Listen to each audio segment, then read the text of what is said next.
I'll turn it over to you. Thank you. Wonderful. Let me share my screen. Everybody can see that? Yes.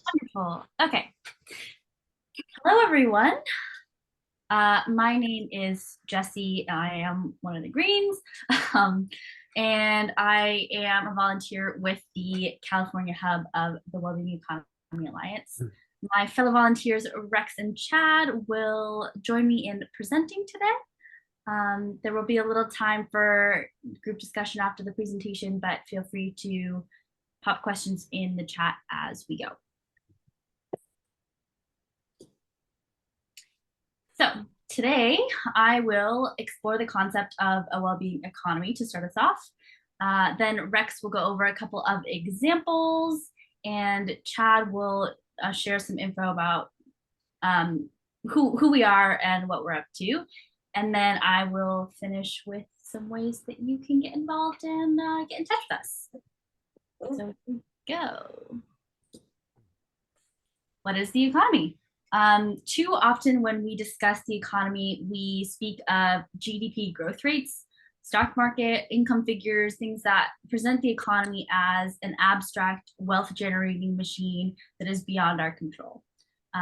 We would like to propose a more holistic understanding of the economy that incorporates all the ways in which we produce and provide for each other. This includes not only paid goods and services, but also healthcare and childcare, formal and informal education, ecological health, and so much more. So what is a well-being economy? And how can we encourage economic transformations that center well-being? Here's one definition that we use that you can read. There's certainly no one definition. We kind of encourage it to be more of a question that we seek to answer. But at its core, it's really about equity, and it's about making sure that no one is left behind.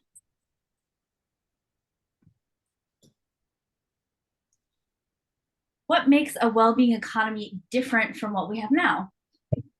At its core, the current economic system is profit-driven, whereas a well-being economy has a more holistic view of success. The current economy uses measures like GDP growth to evaluate the health of the economy. In well-being economics, we instead prioritize using a diversity of indices across sectors to get a true picture of the well-being of people and planet. For example, the happiness index evaluates democratic institutions, social issues, education, emotional well-being, of course, the environment, food security, housing, safety, health, religion, transportation, and a whole lot more.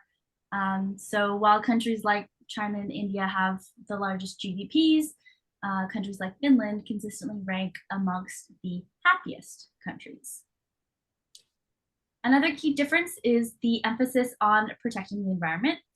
Extraction motivated by profit-driven economies has resulted in the massive accumulation of fossil fuels in our atmosphere, of course, ultimately leading to climate change.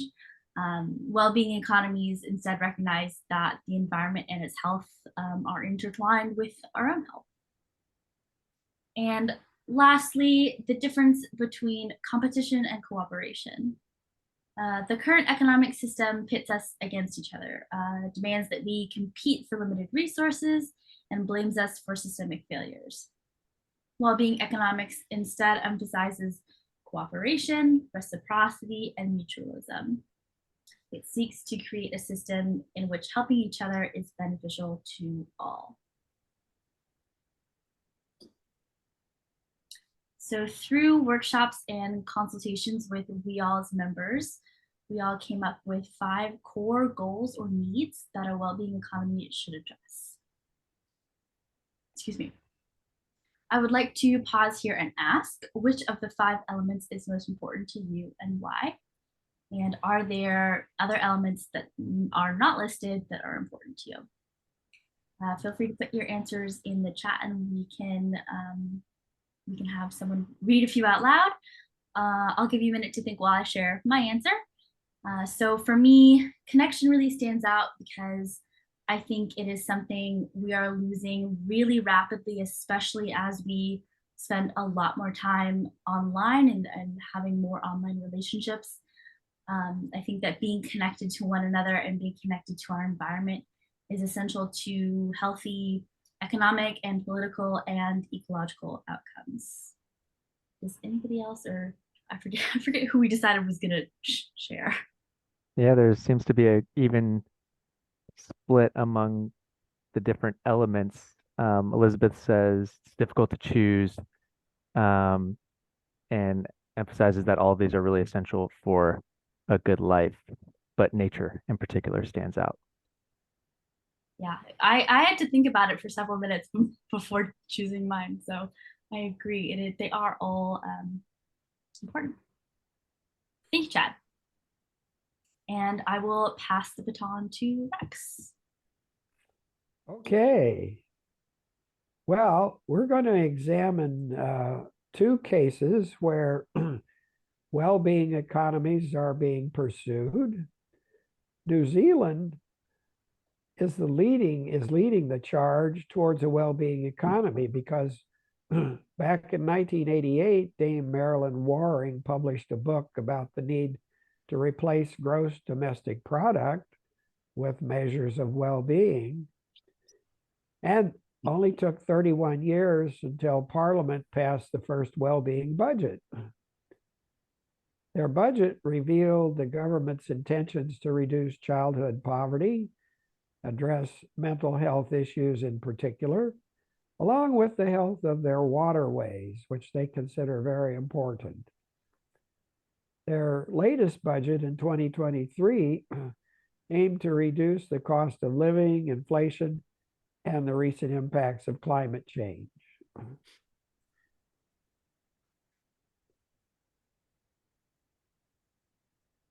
This past year, influencers were invited to workshops on both islands to obtain concerns and ideas for moving forward. Recently, a successful conference was held with knowledgeable speakers stressing the importance of making the change to a well-being economy. The buzz they heard was that people want things to change. Change is being measured using the Organization for Economic Cooperation and Development's Better Life Index. This index tracks housing, income, jobs, community, education, environment, governance, health, life satisfaction, safety, and work-life balance.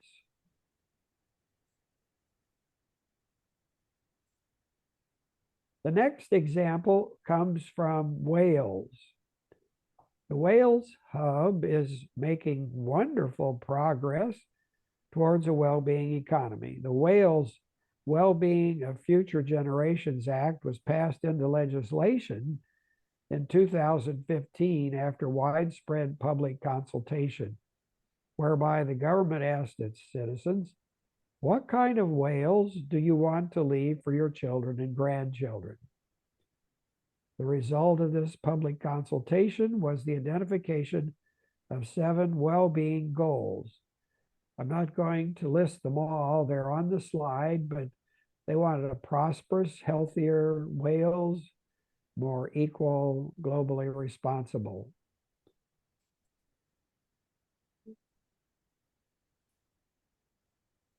The act required the government to develop intuitive indicators to measure progress towards the achievement of the 7 well-being goals, which led to a selection of 50 national indicators.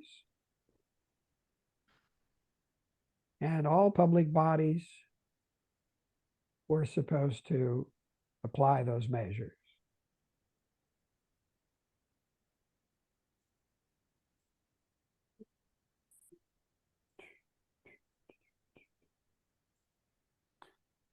Five ways of working to achieve well-being goals are thinking long-term, meeting the needs of the present without compromising the ability of future generations to meet their own needs. Integration involves considering how public bodies' well-being objectives may impact upon each of the well-being goals or on the objectives of other public bodies. Involving people with an interest in achieving the well-being goals and ensuring that those people reflect the diversity of the area which the body serves is also important. And collaborating with other people and bodies, political bodies, that can help this body meet its well-being objectives. So networking is important. And acting to prevent problems occurring or getting worse. In terms of accountability, a growing number of governments regularly report on the well-being in their community or society. And this creates only a basic level of accountability. What is needed is not only critical reflection on well-being outcomes, but also on how government policies and actions align with collective well-being priorities and what their impacts on well-being are. WEAll therefore established an independent Future Generations Commissioner. This person supports the public bodies listed in the Act on their learning journey, as well as holding them to account when needed.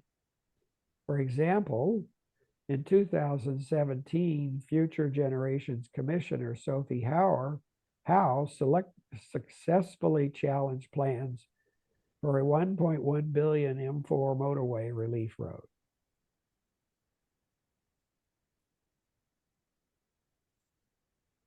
Now, with these new New Zealand and Wales examples in mind, you can take about 3 minutes to think about how you see a well-being economy benefiting you and your community.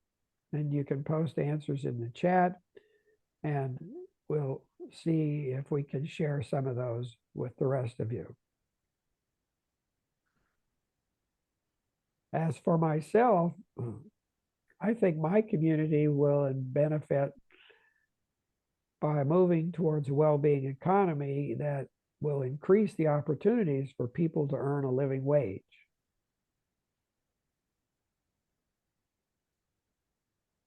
Yeah, and Marty posted in the chat that they love the whales concept of a future generations commissioner, and that there is need for one in New Zealand. And I would second that as well for the United States, and maybe, just thinking more locally too, if well-being is put at the center of our economic pursuits, and then we should keep in mind those future generations, and having a body of individuals, having delegates kind of, using that as the lens or a lens for economic activity. I think that would be extremely beneficial.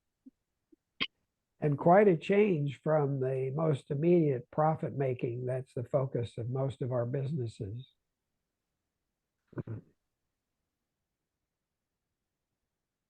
Any others? Okay, moving on. Here is a map of our organizations in the Wellbeing Economy Alliance. WEAll California is a part of this global network of activists, academics, business professionals, and political leaders that promote well-being economy transitions in their respective localities.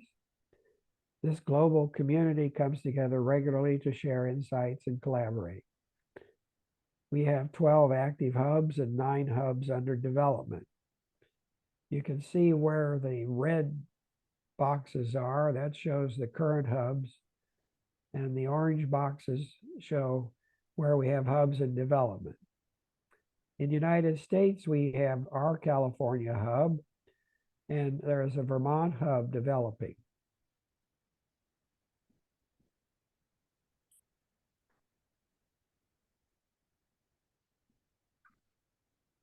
The Wellbeing Economy California is a community dedicated to and passionate about ushering in a more holistically healthy economic system for people and planet. We envision a harmonious, just, and regenerative economy that allows all Californians to thrive, an economy where the well-being of all people and the planet are put above profit and growth. We work with local leaders in a variety of areas to engage citizens in participatory democracy, social cohesion, and regenerative economy innovations to build virtuous cycles of economic prosperity. We create spaces to convene and connect diverse stakeholders across the well-being economy movement to facilitate cooperation and collaboration between WEAll members and amplify their work.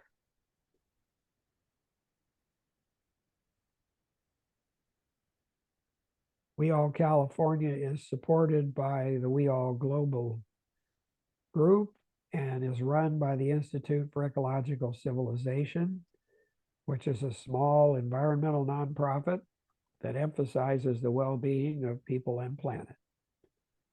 The majority of WEAll California's activities are carried out by a dynamic group of volunteers, including myself. Now I want to tell you about some similar efforts that we try to stay in touch with. The donut economy is one that identifies how the economy is operating safely for the benefit of all versus exceeding the ecological boundaries or falling short of providing what we all need. A solidarity economy is a cooperative economy of mutual relationships that will only occur when broad social movements push the current economy aside. Our Constitution's preamble states the purpose of creating a democratic government was to promote the general welfare. The group striving for an economy for the common good has this goal and views cooperation as the key to achieving the goal. Viking economics refers to how the Scandinavian economies shifted their emphasis to promoting greater wealth equality and greater participation by the people in governing. It took them many years and a growing social movement. Now, the people in the Scandinavian economies are living the dream of an economy that works for all. Some other efforts that I will just mention are the degrowth movement, the UN Sustainable Goals, a regenerative circular economy, and environmental sustainability. Now I'll turn it over to Chad. All right, so now we'd like to share a few different goals and approaches to foster well-being economies in your community, and we will start with the economic. Firstly, we believe that a well-being economy should strive to reduce inequality. It's no secret that here in the United States, inequality is increasing, relative to 1970s or so. And in order to generate greater social cohesion and well-being, we believe that action needs to be taken to address this trend. Additionally, we at WEAll promote economic techniques that stimulate local businesses, protect workers, and enhance local agency over resources. We also believe that a healthy environment is essential to a healthy society, and that the two are inextricable. And with that in mind, we support the efforts that seek to slow climate change and generate more green spaces. And we support efforts that nurture a more familial relationship with non-human life on this planet. This might include scaling local food production where appropriate and feasible, and transitioning to greener energy, in expanding green spaces, and making public transport more accessible and viable. One unfortunate trend we see occurring today is the degradation of social connection. There are a lot of factors contributing to this that we won't go into right now, but WEAll California and a well-being economy more broadly emphasizes the necessity to foster a renewed sense of belonging to combat rising trends of isolation. We want to essentially create meaningful connections within communities that strengthen local areas and inspire people to take action for their well-being. So what are we up to right now?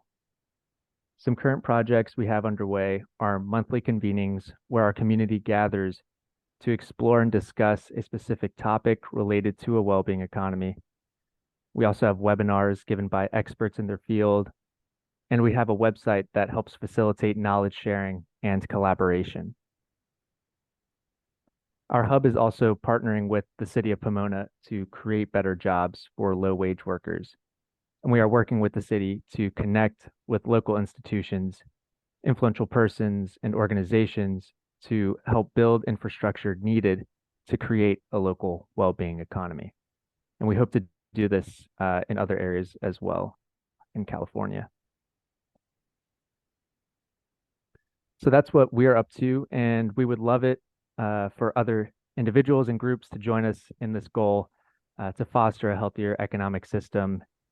And some essential methods might include changing the narrative, building strong networks that enhance communities and democratic participation, and investing in community wealth building strategies.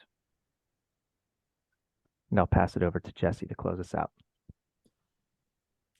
Thank you, Chad.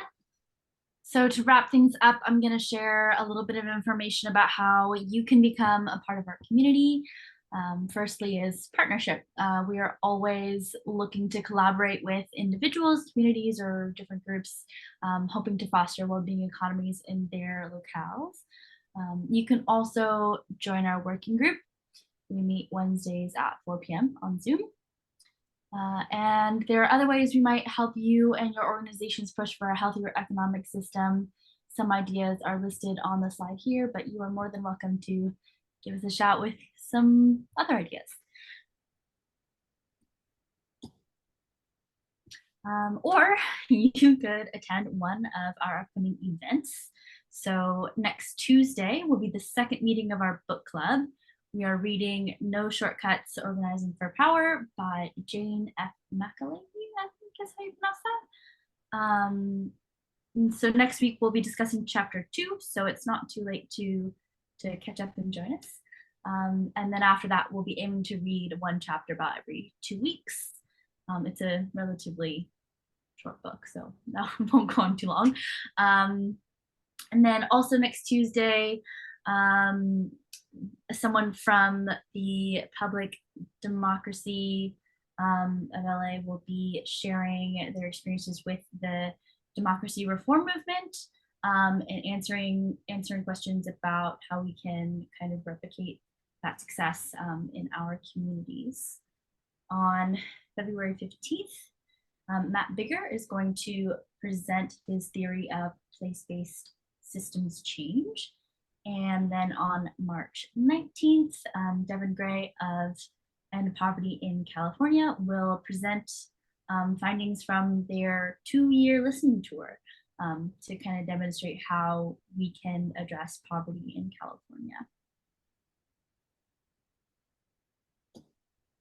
So if any of the above sounded interesting to you, these are a few ways that you can get in touch. I'm going to leave the slide up for a minute if you want to copy any of them down. Somebody might also be so kind as to pop them in the chat. And then we will transition to discussion time.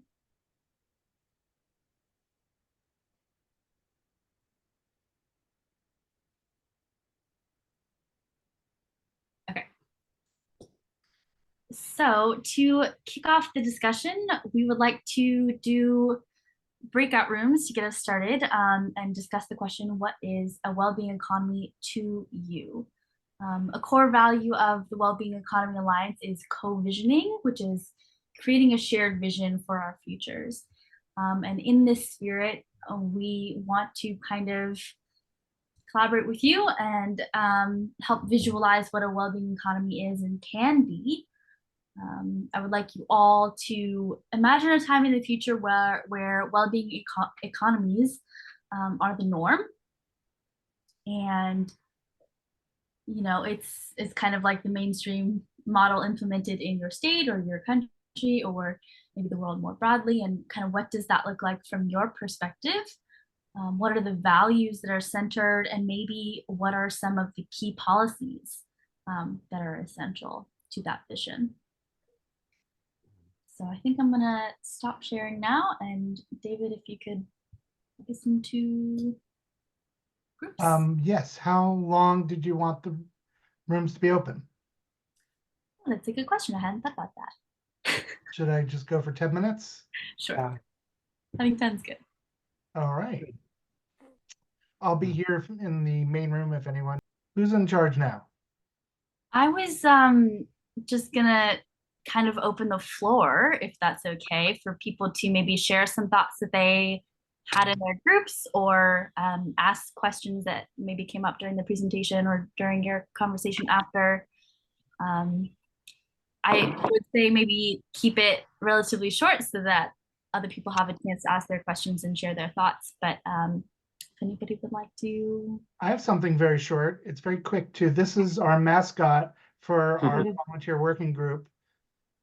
And I just wanted you all to meet him. Thank you. I'm done. Thank you, David. Nice to meet you, Axolotl. So what was that exactly, and what's its name? I don't think we've given it a name yet, have we? But No. We haven't. But it is an axolotl, as Aaron very impressively noticed. What is it, from Pokemon or something? No, it's real. They're in Oh, Mexico. Axolotl. Okay. They're Like a also lizard? It's like regenerative. kind of a lizard. They are. I think it's an amphibian. They have amazing regenerative abilities, just naturally, and they're really cute. I'll find a picture and put a link in the chat. Well, sometimes confusion and curiosity is a good way to let people get to know your organization. Well, also we believe in well-being, so Exactly. it's fun. Yes.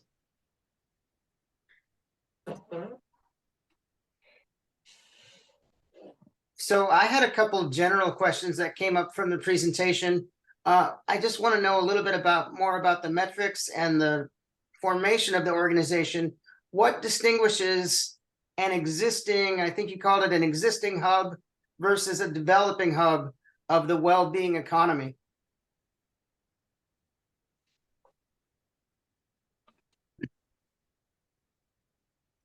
Did you guys figure out who's answering questions? Right. No, we did not. And I'll rely on those in the volunteer team to chime in as well if my answer is insufficient. But from what I understand, there is kind of a formal process of becoming a recognized Wellbeing Economy Alliance hub that has to be, the process has to go through the Wellbeing Economy Alliance, the global team. And I think there's criteria, that this local group has to meet in order for it to be formalized. David, you've been with California since the beginning. Does that sound about right?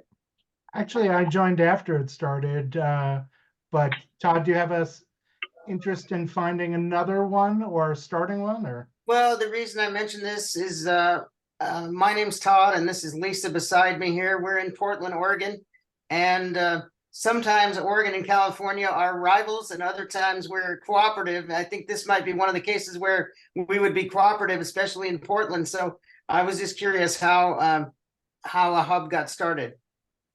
Yeah, so we're fortunate to have with us Kali Young. Kali, if you'd wave. She's the U.S. coordinator, and she is reaching out to all the different organizations across the US that are doing work like this. So might be good for you two to connect. You might know of some existing infrastructure in the Oregon area, because I know, and there are other groups that we've spoken to that are in Oregon that are doing work like this. Yeah, there's some at the state level, and then also there's somebody interested from Portland as well. And I lived in Portland for a long time, till a Cool. couple years ago. Yeah, Where are you now? I'm in Southern California. Okay.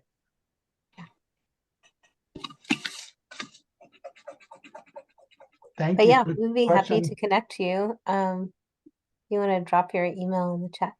I sure will. Thanks.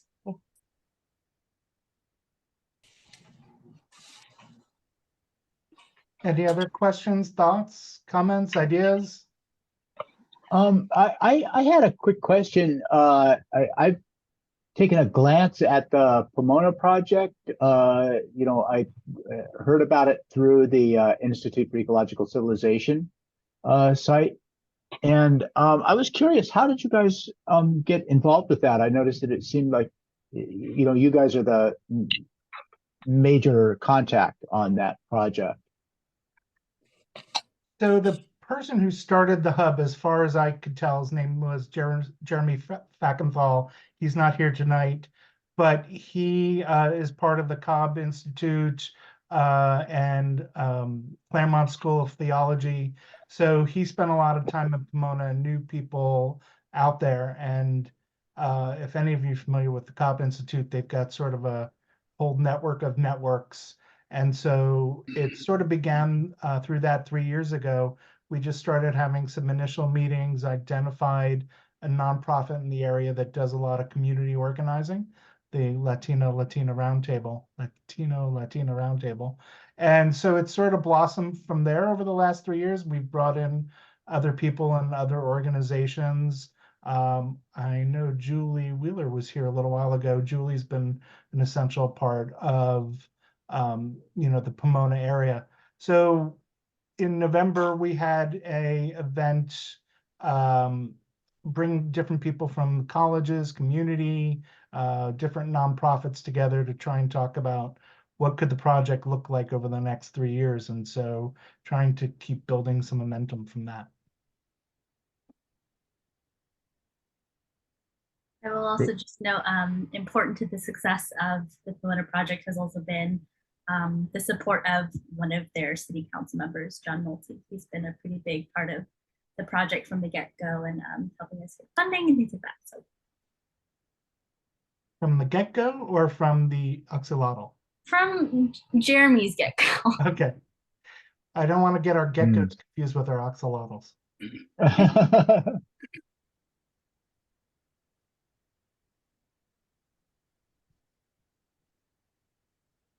I'd be curious to hear more about the Pomona project, how you guys went from like building that initial connection with them to the point where they were comfortable relying on you and thinking of you as like part of the team.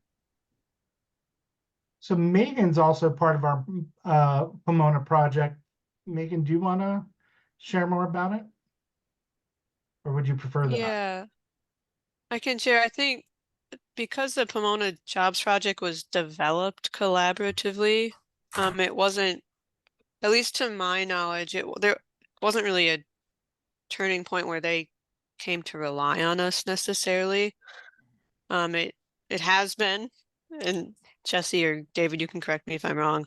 I mean, feel like it continues to be a process where, so there's EcoCiv, there's the Pomona Valley Wellbeing Project, there's Latina Roundtable. Jesse mentioned our council member, John Nolte. And we have other there's a lot of amazing community partners in Pomona who have also been involved in different ways, but it's a project that really emerged about a shared commitment to want to address, particularly with PJP, job inequity and job well-being and local hiring in Pomona. Yeah, I'll also add that different people have played different roles in it. And, one of the PJP that Megan's referred to a couple times is money that was a grant applied for through the American Rescue Plan to create more jobs. So that was, there are certain people who are much better at writing grant proposals and designing how things are. There were other people who lobbied the city council and try and gather support and get the public to show up. So it's been a variety of people doing things that they're particularly good at. And from the WEAll California side, I think we're trying to do more education about here are the different ways that you could expand the project to, they're already pursuing public banking in that area, but here's how we could go after public utilities or community land trusts or different forms of housing, or how to do, like an anti-dollar store project to bolster people that are, local businesses instead. So I'd say, depending on which area of the project, our area is more about education and just sort of inspiring potentialities. Cool, thank you. Thanks, Aaron. Glad you can make it.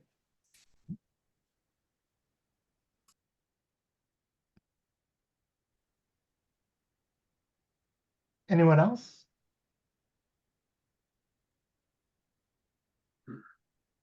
What's next, Jesse?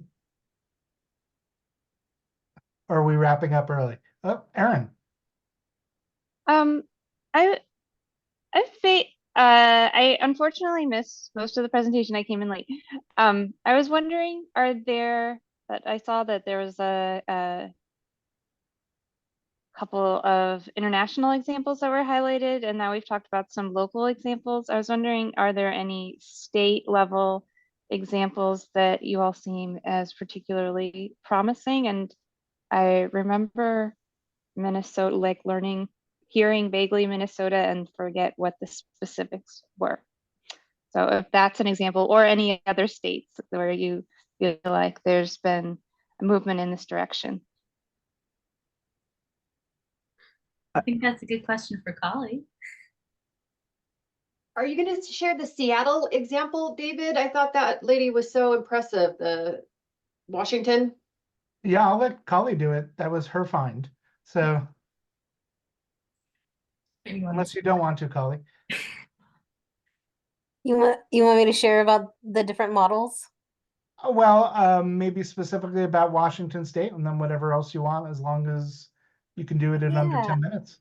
I mean, it's been very inspiring. I've kind of done a survey of the US. I was already in touch with like a lot of local areas that were doing this kind of well-being economy work, but at the state level, there's particularly like a lot of amazing work since COVID, the COVID crisis, which, also triggered, a well-being crisis, health crisis, mental health crisis, and also definitely economic crisis. It really catalyzed a lot of communities to rethink of like, what do we actually want to have happen? And is the economy serving these goals? And it clearly isn't. And that dissonance has really catalyzed some state level movements. And one of the most inspiring, and I think probably relevant to California, is the Washington Project, which came both from the grassroots and the grass tops around the same time. And yeah, there's been a coalition and a variety of nonprofits that have come together, and also state the governor Inslee was very supportive, as well as his cabinet within the DHSH, it's what it's called, Department of Health and Human Services, I think. And so they established this kind of cross-agency well-being project with these different, I don't know if they're called indicators per se, but they're definitely goals across the different agencies. And then through that lens, they established two major pieces of legislation that have been pretty groundbreaking. One is called the WEAll Act, which is around environmental and climate justice. And then the 10-year poverty reduction plan for economic justice and to reduce generational poverty, particularly in communities of color. And through these, they've really applied the well-being framework and also, you know, a really powerful co-governance process, including assemblies, listening sessions, advisory committees. They're actually like helping to create the legislation, people who are from those communities who are affected by the things. And so, yeah, it's so massive in scope, but they've just made amazing changes within the last just few years. And yeah, I think it's a smaller state, of course, and maybe like slightly more progressive, but I think there's a lot of alignment in terms of like state priorities and yeah, what might be possible for California. So we have I don't know, maybe we could put, if we haven't, a link to the okay. Yeah, you just posted it. Great. Okay. Yeah, and then I wrote a whole case study of the Washington project. So I put my email in the chat too, and I can email you that if you're interested. Yeah. Any questions? Oh, Thank you, somebody put Holly. money bag in the chat. Okay. Definitely watch that presentation. Yeah, that's Lindsay Tracy Morgan. Rex, Chad, Jesse, anything else you want to cover? As far as state examples go, the one that pops to my mind initially, and I don't know how pervasive this is when it comes to actual policy work in the state, but Maryland is the only state to update regularly the genuine progress indicator as kind of like a counterbalance to GDP. And that indicator, of course, takes into account, not just economic growth, but it also considers environmental and social indices. And so, yeah, and Maryland, I think, is the only state that updates it annually, but I think other states use it to some degree. And to me, if from my perspective, if we kind of elevated these other metrics, it would do so much good for a state, for the U.S. in general. We're going to have a presentation in April. The date isn't 100% set yet, but on this group that's working with WEAll Canada to set metrics, but that end up in very humanistic metrics as a core. In our breakout group, we were talking about, how many women are riding bicycles to work in their community or to school and so forth. And so that's what that presentation is going to be about. So the community chooses the metrics. There are all these metrics that's sort of behind what's outward facing, but the outward facing stuff is very human language, human imagery, as opposed to bureaucratic style metrics. So you'll see that one coming up in a couple months.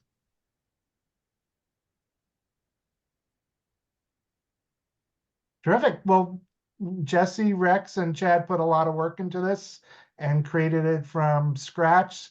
So amazing job. And thank you for all the work you put into it. And I thought it was delightful and excited for WEAll 102, whatever that's going to be.